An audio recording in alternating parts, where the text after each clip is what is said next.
This chapter was a bit anticlimactic as far as being an end of the volume chapter, but ultimately we did learn and get some insight into Chakra and how it works. Naruto number 17, Preparations for Battle. Well, hello, my brothers and sisters of the Nerd Nation.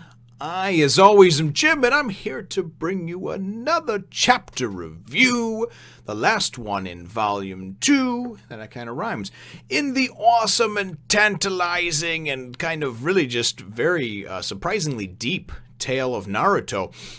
I didn't really know what to expect going into this series, although, you know, it was something that certainly I thought would be a very cool thing to take a look at, just like with Toriko. But I wasn't completely sold on it, and this has done a good job, for me anyway, very early on, in really just kind of hooking me, grabbing me, and bringing me in. So the last chapter, of course, we wound up having everybody go, and we wound up finding out really that Zabuza is still alive. That was the bottom line, and that that elite shinobi was in fact a little girl that was working with him, and that she had obviously just basically paralyzed him and put him in a near-death state. And then at the end of the chapter, it was kind of like Kakashi, you know, he woke up, well, because Naruto and company were kind of messing with him, but he woke up and he kind of had this feeling that something was off. So that's where the chapter left off, and that's right where the chapter picks up. And it really is neat how it's woven. This is a very slow chapter in the sense that there's really no action happening in it. However, you get some great explanations of things and a couple of introductions as well. So one of the neat things that I enjoyed, and let me see if I can actually find it over here, is that they go on to explain exactly what you know what happened, and they go in, and it's pretty much exactly what I was saying. There we go. What is it? Okay. Is that Inari? Sorry. They explain exactly what happened. Sorry, I just wanted to look at the pages for reference. That Kakashi starts to put two and two together, and he goes and he says, listen, first of all, these elite shinobi, when they come in, they dispose of the body right then and there, okay? And there was no reason for this ninja to go and disappear with the body, with Zabuza, right? And they're like, okay, well, why would he do that, right? And they don't even know it's a girl. And he says, why would he do that? And he explains, you know, well, listen, first of all, too, and then he goes on to explain that the elite shinobi and the little piercing darts that you use are pretty much, they were originally like surgical instruments, and that they're certainly, they know, these elite shinobi are well versed on where to, you know, obviously hit somebody. These different points are for, you know, to deliver a killing blow, but they'd also be aware of how to go and use them in a sense of only paralyzing a person or only being able to put them in a near-death state, because that's all stuff that you learn. They have surgical-like precision. And it goes on to explain, he says, so there's a very real possibility that Zabuza is actually alive. And they're like, but Master Kakashi, you checked to make sure that he was dead, didn't you? And he said, yes. And that's when he explains about the near-death state that they can be put in and everything else. And I thought it was very cool because they kind of picked up on it right away. And they're like, oh shit, so what do we do, you know? Kakashi's obviously still pretty much down and out. And he says, well, we can train. And while he's recovering, they're going to train, you know, that's what they're told. And he says, because the same thing is going to happen with Zabuza. If in fact this, first of all, it may not even be a reality, because Tizuna's like, whatever, we should just, you know, we should be fine, we'll chill, you know, type of thing. He's gone. And you know, he's like, kind of just like, you're being paranoid. And Kakashi's like, listen, Shinobi's first job is to basically predict what's going to happen and to be prepared and to be ready for it. So we're going to prepare and be ready for the eventuality that Zabuza is alive. And that may not even be the strongest or the best thing that Gato has to throw at you, right? You know, this Gato character. So, and then Naruto goes and as they're going and having this whole conversation, it's kind of neat because all of a sudden his grandson winds up walking in, and his name is, here we go, Inari. I don't know why I forgot that. Inari. And the grandchild walks in. It's obviously Tizuna's grandson and his daughter Tsunami. So anyway, he comes in, and he's just like, no, there's no way. You guys are going to get killed, you know? And Naruto's funny because he's like, oh, I'm going to slap the shit out of that kid. And they're like, he's just a little kid. And Naruto goes, he's like, I'm a hero and blah, blah, blah, and this and that. And he goes on this big monologue, and he says, and this Gato means chocolate. Yeah, you really think I'm going to be scared of a chocolate chocolate bar, that type of thing, you know. And the kid's just like, yeah, no, you're going to die and blah, blah, blah, you know. And so anyway, he goes and winds up pretty much excusing himself and going up to, well, he goes to run off, and his grandpa's like, well, where are you going, you know? And he's like, I'm just going up to my room to look out at the ocean. So Naruto goes and follows him up there, you know, and he's like, I'm going to go and kick that little kid and son of a, you know, because he's mad about what he said.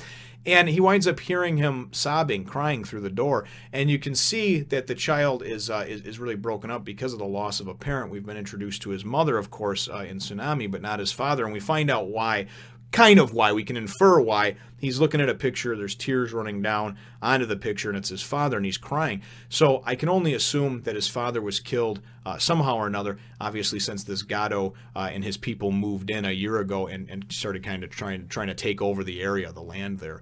And so that's the only thing I can infer from that. And we can assume that it was probably, that's probably why the kid feels so strongly behind it. Is like, well, you know, if my dad, which for many kids, it's like their hero, you know, the person they look up to. If my dad was taken out or killed and his life was taken so easily by this Gado, then in fact he must be this bad man that's, you know, not to be trifled with, and nobody can defeat him.